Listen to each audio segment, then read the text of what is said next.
ஐய்யய்யோ! சபரி வந்து ஒரே பயம். பயத்துல வந்து நடுங்குறாங்க. எல்லார்கிட்டயும் போய் கேட்குறாங்க. "நான் பண்ணது என்ன தப்பு இருக்கு? நான் வந்து என்ன சொன்னேன்? நீங்களே சொல்லுங்க. அவ வந்து என்கிட்ட ஃபன்னா பேசுறா. அதனால தானே நானும் ஃபன்னா பேசுறேன்." அப்படின்னு சொல்லிட்டு எல்லார்கிட்டயும் போயிட்டு கேட்குறாங்க. பார்வ பார்த்து ஆக்டிவிட்டி ரூம்ல உன்ன தான் யாருக்கும் பிடிக்காதுன்னு சொல்றாங்க. சரி என்னதான் ஃபன்னா சொன்னாலும் எல்லார் முன்னாடி ஒரு விஷயத்த சொல்றாங்க. இப்போ பர்சனலா சொல்றது வேற. எல்லார் முன்னாடி வந்து ஒரு விஷயத்த சொல்லும்போது எப்படி இருக்கும்? பாரு விக்ரம வந்து வக்ரம் விக்ரம்னு சொல்லும்போது பிஜிஎஸ் வந்து ஊரே கூப்பிட்டு வச்சு அசிங்கப்படுத்துனாங்கல்ல பாருவ.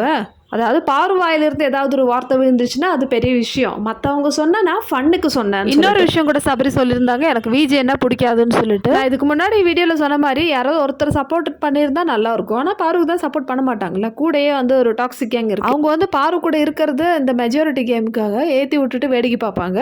ஸோ பாருக்காக எதுக்குமே வரமாட்டாங்க. தெரிஞ்ச விஷயம் தானே. நீ ஒரு வார்த்தையை விட்டுட்டேன்னா அது தைரியமா ஃபேஸ் பண்ணு. ஏன் வந்து எல்லார்கிட்டயும் போய் ஒப்பிக்கிற?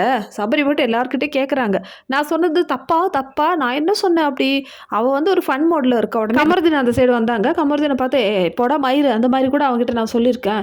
ஆனா அவன் அந்த அளவுக்குலாம் வந்து எதுவுமே எடுத்துக்க மாட்டான். அதே ஃப்ரீடத்துல தான் வந்து நான் அவங்ககிட்டயும் சொன்னேன். ஸோ பாரு வந்து கத்தவே இல்ல அந்த வாட்டி. ரொம்ப பொறுமையா கத்தாம ரொம்ப பொறுமையா சொன்னாங்க. "நீ வந்து சொன்னது எனக்கு ஓகே இல்ல. அது நான் உன்கிட்ட சொல்லணும்னு நெனச்சேன். அவ்வளோதான். மத்தபடி வேற எதுவும் இல்லன்னு" சொல்லும்போது சபரி சொல்றாங்க, "இனிமே நான் உன்கிட்ட வந்து லிமிட்லயே பழகுறேன். இனிமே இந்த மாரிலாம் வந்து பேச மாட்டேன். அந்த டிஸ்டன்ஸ்லயே வச்சுக்கிறேன்னு" சொல்றாங்க. சரின்னு சொல்லிட்டு பார்வதி வந்து முடிச்சுட்டாங்க. அடுத்தது உள்ள போயிட்டு சபரிக்கு வந்து என்னதான் இந்த பயம்னு தெரியல. ஸோ உள்ள போயிட்டு திவ்யா வராங்க. திவ்யா கிட்ட கேட்குறாங்க. "ஏய் திவ்யா நான் உன்ன பார்த்து மூஞ்சி பாரு அப்படின்னு சொன்னேன்ல. உனக்கு ஏதாவது தப்பா தோணுடுச்சான்னு?" அப்ப அதுக்கு வந்து திவ்யா சொல்றாங்க, "எனக்கு ஒண்ணும் தோணலையே." திவ்யா அப்போ ரம்யாவ பத்தி சொன்னாங்க. இதே தான் நான் ரம்யாவுக்கும் சொன்னேன். ஆனா ரம்யாவுக்கு வந்து கோவம் வந்துருச்சு அந்த மாரி சொல்றாங்க.